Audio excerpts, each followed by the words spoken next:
안녕하세요. 반갑습니다. 이정우입니다. 저를 소개를 잠깐 하자면은 저는 경북대학교에서 경제학을 38년을 가르쳤고요. 그 뒤에 정년퇴직을 한 뒤에 현재는 한국장학재단이라고 대학생들 장학금 주고 학자금 대출해 주는 일을 하는 공공기관이 있습니다. 거기에 이사장을 맡고 있습니다. 오늘은 피케티라는 프랑스의 경제학자를 중심으로 해서 그 사람이 아주 중요한 책을 연달아 3권을 썼습니다.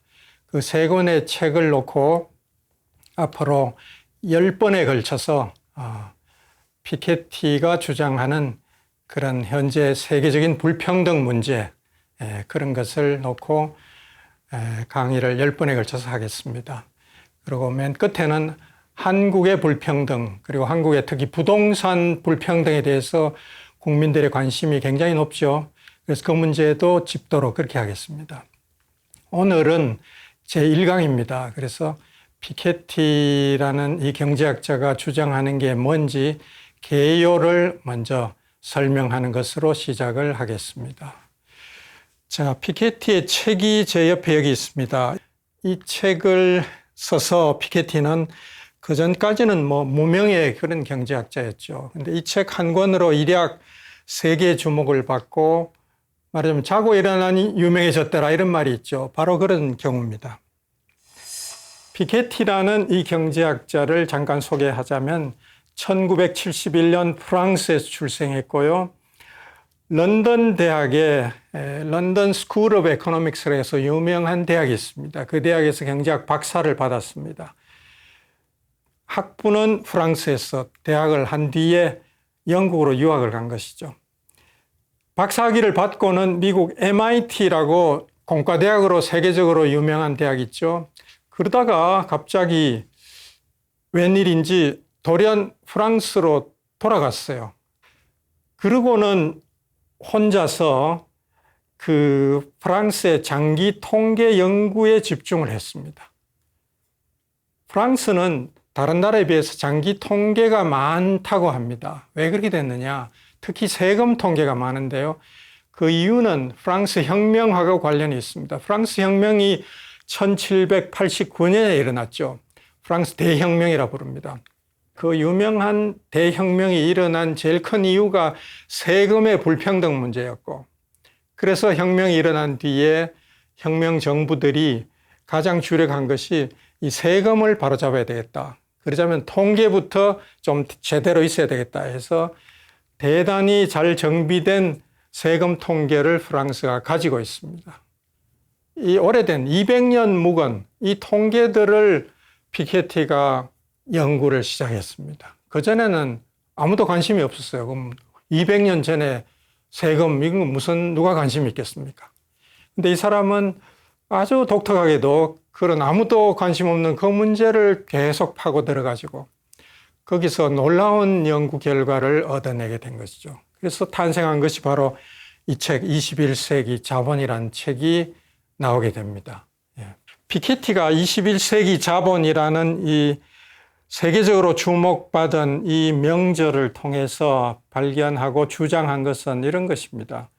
1970년대 이후에 자본 대 소득의 비율, 그러니까 우리나라의 한 나라의 총 자본을 분자해 놓고 그 나라의 국민 소득을 분모해 놨다 이렇게 하면은 분자 나누기 분모 이렇게 하면은 비율이 나오죠. 자본 소득 비율이라고도 하고요. 이것이 피케티 이론에 굉장히 중요한데, 그래서 사람들이 그 후로는 이것을 피케티 비율이다 이렇게 쉽게 부릅니다. 피케티 비율 베타가 지속적으로 상승해 왔다. 이런 것을 발견했습니다. 그런데 한두 나라가 아니고 거의 모든 나라가 다 그렇다. 이렇게 된 것이죠. 그리고 피케티의 주장은 자본소득 비율이 상승해 왔을 뿐만 아니고 그것이 결국은 자본소득을 높여왔다.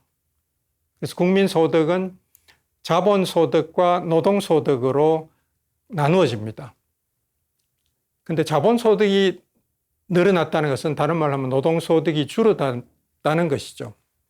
총량으로는 안 줄어들었더라도 비율로 봐서 그렇다 이런 뜻입니다. 그래서 피케티의 주장은 지난 40여 년 동안 자본 대 소득의 비율이 높아졌고 각국에서 국민 소득 대비 자본량이 많아졌다. 그런데 거기에 따라서 자본소득의 비율도 높아지고 있다. 거꾸로 말하면 노동소득의 비율은 점차 낮아지고 있다. 그렇게 봤을 때 자본소득의 몫이 늘어났고 노동소득의 몫이 줄어들었다는 것은 뭘 말하느냐? 이건 부익부 빈익빈이 아니냐? 불평등이 더 커졌구나. 그렇게 되는 것이죠. 그래서 상당히 좀 우울한, 좀 비관적인 그런 이야기를 하게 됩니다. 그뿐만 아니고 나아가서는 앞으로 이런 추세가 지난 40년간 그렇게 지속되어 왔을 뿐만 아니고 앞으로 21세기 내내 그 추세가 계속될 것이다. 이렇게 말합니다. 그래서 이거는 대단히 심각한 문제죠. 이거 큰일 났네. 근데 한두 나라가 아니고 다 그렇다. 선진 자본주의 국가들이 다 그렇다. 앞으로 점점 더 심해진다. 이렇게 이야기하니까 사람들이 깜짝 놀라서 야, 이건 난리가 났구나. 이렇게 되면서 여기저기서 피케티 책을 읽고 강연을 초대하고 그리고 세계적으로 주목받는 그런 경제학자가 됐습니다. 이 피케티의 이런 비관적이고 우울한 전망, 이것은 다른 말로 하면은 세습 자본주의 시대가 온다. 이렇게 한마디로 요약할 수 있습니다. 세습 자본주의가 뭐냐? 자본주의 중에서도 이것은 별로 바람직하지 못한 그런 내용입니다. 즉, 자기 아버지가 부자면 아들도 부자가 되고, 왜? 부를 세습하니까, 자본을 세습하니까 그렇게 된다. 그럼 손자도 부자. 돈이 없는 가정에 태어나면은 별로 희망이 없다. 그래서 아버지가 가난하면 아들도 가난하고, 손자도 가난하고, 별로 희망이 없다. 이렇게 됩니다. 그래서 이 세습 자본주의는 대단히 좋지 못한 자본주의인데, 이것이 19세기의 그런 자본주의를 우리가 보통 세습 자본주의다. 이렇게 부릅니다. 여러 나라에서 다 그랬습니다. 유럽도 그렇고 미국도 그렇고. 근데 이제 20세기 와서는 사람들이 이제는 달라졌다. 자기 아버지가 부자라도 아들이 가난할 수도 있고 또 가난한 아버지 밑에서 태어나서도 아들이 열심히 공부하고 일하고 노력하면은 스스로 자수성가해서 부자가 될 수도 있다. 이런 믿음, 희망 이런 게 있습니다. 20세기에는. 그런데 피케티는 다른 이야기를 하죠. 그렇지 않다. 20세기는 그랬다. 근데 21세기는 다시 19세기처럼 세습 자본주의로 되돌아갈 위험, 그런 확률이 대단히 높다. 이렇게 말하는 것이죠. 그래서 자본이 좌우하는 그런 시대가 오고 개인의 노력, 이런 것은 별로 중요하지 않다. 그러면 이것은 우울한 자본주의가 됩니다. 그래서 전 세계인이 더욱더 피케티에 주목을 하고 그 처방에 대해서 귀를 기울이고 그렇게 된 것이죠. 자, 세습 자본주의가 온다. 이것은 심각한 문제입니다. 자, 피케티의 무기는 장기 통계입니다. 아까 말씀드렸듯이 프랑스가 갖고 있는 그 200년 된 아주 오래된 세무 자료, 세금 자료, 소득 자료 이런 것을 충분히 활용을 했고요. 그래서 여러분들 중에 시청자 여러분들 중에 혹시 수학이라면 나는 싫다 이런 사람들이 들어 계실 것 같은데 전혀 걱정하지 마십시오. 이 수식은 아주 간단하고요. 초등학교 산수 수준에 불과합니다. 이 사람은 자본주의의 기본 법칙이 두 개 있다 이렇게 말합니다. 하나가 제1기본 법칙인데 그것은 국민소득 중에 자본에 돌아가는 몫의 크기를 나타내는데 그것을 알파라고 부릅니다. 알파의 값은 0과 1 사이의 값을 취하고 대체로 나라별로 다른데 한 30% 내외 이렇게 보시면 됩니다. 그래서 국민소득은 자본소득의 한 30% 돌아가고 나머지는 어디로 돌아갈까요?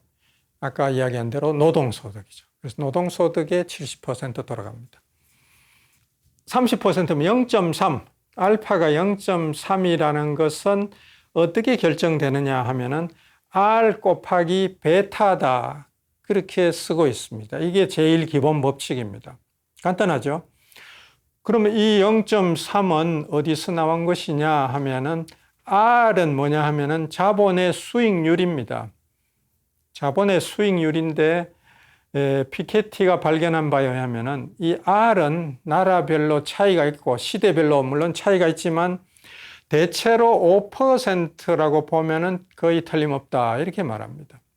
쉬워요. 그러면 R은 5% 또는 0.05로구나 이렇게 생각하면 됩니다. 베타는 아까 나왔습니다. 피케티 비율 또는 그 나라의 총 자본을 그 나라의 국민 소득으로 나눈 값이다 그렇게 이야기했죠. 그 베타가 계속 높아져 왔다 이렇게 말했습니다. 좀 전에. 그래서 이 베타를 한 6 정도 된다 이렇게 가정해 봅시다. 베타가 6이라는 것은 한 나라의 자본량이 국민 소득의 6배다 그런 뜻입니다. 네, 그런 뜻이 되죠. 그러면 6이 되고 R은 5%로 보면 된다. 그러면 0.05. 그래서 6 곱하기 0.05를 하면은 0.3이 나옵니다. 0.3이 뭐냐? 알파다. 알파가 뭐냐? 국민소득 중에 자본소득의 비율입니다. 30%가 자본소득으로 돌아가는데 바꾸고 말하면 노동소득으로는 70%가 돌아가는데 그 알파는 R 곱하기 베타로 정의가 된다. 그래서 이것은 정의식이고요. 방정식이 아닙니다. 정의식 또는 항등식에 해당됩니다. 언제 어디서나 성립하는 그런 관계입니다. 이게 이 간단한 항등식, 정의식, 이게 피케티가 말하는 자본주의의 제일 기본 법칙입니다. 자, 이제 이해가 되시죠? 예. 그럼 다음 2법칙으로 가보겠습니다. 2법칙은 베타, 앞에 나온 그 베타는 G분의 S다. 이렇게 정의가 됩니다. 근데 이것은 아까 1식은 항등식이라고 말씀드렸는데 2식은 항등식이 아니고 방정식입니다. 방정식이고 사실은 이 식은 어디서 온 것이냐 하면은 그 근원을 찾아보면은 경제학에 경제성장 이론이라는 것이 있고 경제성장 이론은 경제학의 역사에서 보면 비교적 최근에 개발된 분야입니다. 즉 2차 대전 후에 나타난 새로운 연구 분야인데요. 그것을 주로 초기에 연구했던 사람, 경제학자 중에 대표적인 사람이 헤롯이라는 영국의 경제학자, 도마라는 러시아인인데 미국으로 건너가서 미국에서 활동했던 경제학자, 그리고 아까 소개했던 MIT 경제학과의 아주 대표적인 경제학자 솔로우, 이런 사람들이 경제성장론을 2차 대전 후에 발전시킨 경제학자들입니다. 이 사람들의 이론에 나오는 아주 유명한 식인데요. 균형 성장을 위한 조건, 장기적으로 경제가 성장해 갈 때 이런 조건이 성립하면은 균형 성장이 된다, 이런 조건을 나타내는 식입니다. 그래서 이건 항등식이 아닙니다. 그래서 이 베타는 아까 6이라고 가정을 했는데요. 자본 대 소득의 비율 6은 G분의 S다. 그럼 S는 뭐냐? 저축률입니다. 한 나라의 저축률. 그래서 이 저축률도 나라마다 다른데요. 어떤 나라는 뭐 한 20% 되고 후진국은 가난해서 저축률이 낮습니다. 후진국은 뭐 5%, 10% 그런 나라들도 있고요. 선진국으로 갈수록 높아지는데 뭐 한 30% 넘는 나라도 있고 이렇습니다. 자, G는 경제 성장률입니다. G는 경제 성장률. 그래서 경제 성장률을 가지고 그 나라의 저축률을 나눈 값이 베타가 된다. 그런 이야기죠. 그래서 예를 들면 저축률이 예를 들어 한 24%다 그렇게 해봅시다. 그리고 경제 성장률이 4%다 이렇게 가정해 봅시다. 그럼 4%를 24% 저축률을 나누어 주면은 24를 6으로 나누어 주면은 4로 나누어 주면은 6이 나오죠. 그래서 베타가 6이 되는 겁니다. 예, 그런 관계입니다. 그래서 1법칙, 2법칙 두 개가 있는데 둘 다 아주 간단한 산수입니다. 그 다음에는 이 사람이 프랑스 통계는 물론이고 거기서 출발해서 재밌는 경향을 발견하고는 재밌네, 이상하구나. 그래서 그 다음에는 독일 자료도 보고 영국 자료도 보고 미국, 스웨덴 이런 여러 선진국들의 자료를 보기 시작합니다. 근데 거기서 놀랍게도 아주 비슷한 경향을 발견합니다. 그래서 이 책이 나오게 된 것이죠. 놀랍도록 어떤 공통점, 아주 비슷한 추세 이런 것이 나타난 것이죠. 자, 한번 보세요. 이게 뭐냐 하면은 유럽 세 나라의 자본소득 비율입니다. 베타 값입니다. 피케티 비율입니다. 아까 6이라고 그랬죠. 실제로 이게 한 100년 전에는 700%, 600% 이렇게 되는데 600%면 6이 되고요. 700%면 7입니다. 6, 7 이렇게 됐다는 것이죠. 그래서 19세기 말에는 세 나라가 다 피케티 비율, 자본 대 소득 비율이 6, 7 정도 됐다. 즉 그때 국민 소득에 비해서 그 나라의 자본 양이 6배, 7배 됐다. 그런 뜻입니다. 자본이 많았다 이런 뜻입니다. 근데 20세기 들어오더니 확 떨어집니다. 그렇게 해서 뭐 2, 3 정도로 떨어졌죠. 떨어졌다가 그 다음에는 올라가는데 1980년이 고비입니다. 80년 이후로 확 올라가서 지금은 굉장히 올라갔고, 그래서 이거를 아무도 몰랐죠. 피케티가 이렇게 조사해내기 전에는. 어떤 경제학자도 이런 경향이 장기적으로 100년 동안 이런 변화가 있었다는 걸 아무도 몰랐습니다.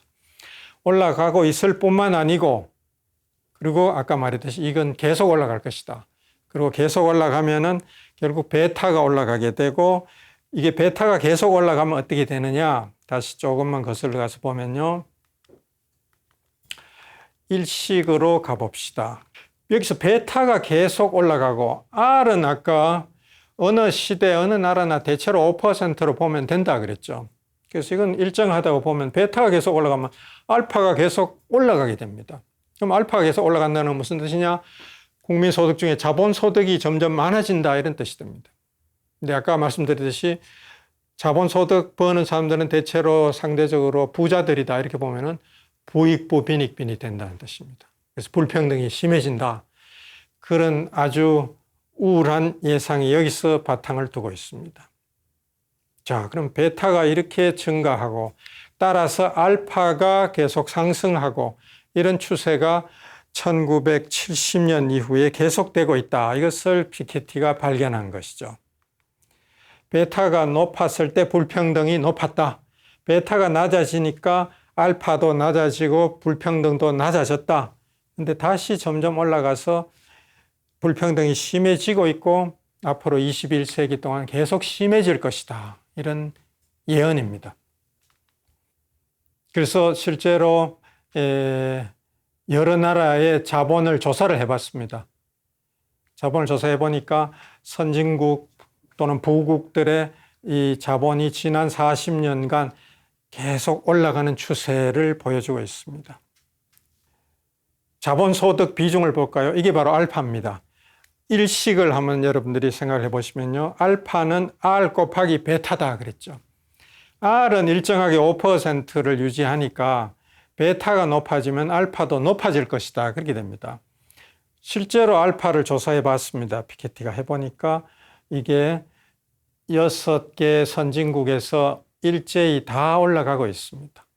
그래서 대체로 한 20% 정도였는데 알파가 즉 국민소득 중에 자본소득이 한 20%였는데 지금은 40년 동안 계속 올라와서 이제는 30% 정도를 차지한다. 다른 말로 하면 노동소득은 그 사이에 같은 기간에 80%에서 70%로 줄어들었다는 것을 알 수 있습니다. 이것은 그만큼 부익부 빈익빈이 되고 불평등이 심해졌다 이렇게 말해도 좋습니다. 실제로 이제 불평등이 심해졌는가를 봅니다. 그 다음에는 그래서 보니까 이 그래프는 미국, 영국, 캐나다, 호주 이런 나라들은 소위 영미형 자본주의 국가 이렇게 불립니다. 영미형 국가인데요. 이 영미형 국가의 불평등이 대체로 20세기 초에 굉장히 높았고 아주 낮아졌다가 80년 이후로 실제로 불평등이 심해지고 있다는 것을 발견했습니다. 그러니까 피케티 말이 맞구나 이렇게 되는 것이죠. 그리고 이 모양, 이 U자형의 100년 동안의 이 변화, 이것은 아까 제가 몇 장 앞에서 소개한 베타의 그 추세, 자본소득 비율이 지난 100년간 19세기에는 600, 700%까지 됐다가 확 떨어졌다가 다시 높아진다는 그 그래프하고 놀랍도록 비슷하죠. 그러니까 베타에 이런 큰 U자형의 변화가 있었다. 거기에 따라서 소득 불평등도 크게 U자형으로 요동치고 있다. 그런 것을 피케티가 처음으로 발견을 했습니다. 자, 그러면 이제 아주 놀라운 발견이죠, 이것은. 이런 유사성이, 여러 나라 사이에 유사성이 있다는 걸 그전에는 아무도 몰랐으니까요. 그래서 피케티가 이제 그 조사 범위를 넓혔습니다. 그러면 유럽으로 좀 가보자. 영미형 국가뿐만 아니고 유럽의 자본주의 국가들을 보니까, 유럽과 일본을 보니까 유사한 U자형이 나타납니다. 다만 이 U는 영미형에 비해서 그 기울기가 좀 완만합니다. 급격한, 영미형은 아주 급격하게 떨어졌다가 급격하게 올라가는 데 비해서 유럽과 일본은 조금 완만하지만 U자인 것은 마찬가지입니다. 그 다음에는 다른 나라, 좀 가난한 나라도 한번 보자. 이제 이렇게 됐죠. 그래서 인도라든가 아르헨티나, 중국 이런 6개 나라의 통계를 조사를 해봤습니다. 그러니까 여기서도 놀랍게도 또 U자입니다. 그래서 이것은 한두 나라가 그런 것이 아니고 전 세계가 그렇구나 이렇게 됐고, 피케티가 이런 것을 발견하기 전에는 아무도 몰랐습니다. 그러니까 이 피케티의 업적이 얼마나 대단한가 하는 것을 알 수 있습니다. 많은 경제학자들이 전 세계에서 연구를 하고 대체로 자기 나라 경제에 대해서만 연구를 하죠. 옆에 나라를 보는 경우는 많지는 않습니다. 근데 이 사람은 미국에서 MIT에서 가르치다가 돌아가서 자기 나라의 200년 전 통계를 들여다보기 시작했고, 200년 된 세금 자료를 들여다보다가 이런 놀라운 경향을 발견했고, 그것을 유럽도 보자. 그래서 유럽 보고 일본 보고 미국 보고 비슷비슷하네. 심지어 가난한 나라조차도 비슷하구나. 그래서 다 U자다. 이런 것을 발견했으니까 이거는 정말 위대한 발견이라고 할 수 있고요. 이 사람이 말하는 불평등이 앞으로 점점 심화할 것이다 라는 이 대단히 우울한 예언, 이것도 굉장히 설득력을 가질 수밖에 없는 것이죠. 그래서 전 세계가 주목하고 이 사람의 말에 대해서 경청하게 된 것이죠. 한 번 더 이것을 간단히 요약하면은 피케티의 주장은 이렇습니다. 지난 100년간 불평등이 U자형을 보인다. 왜 그렇게 됐느냐?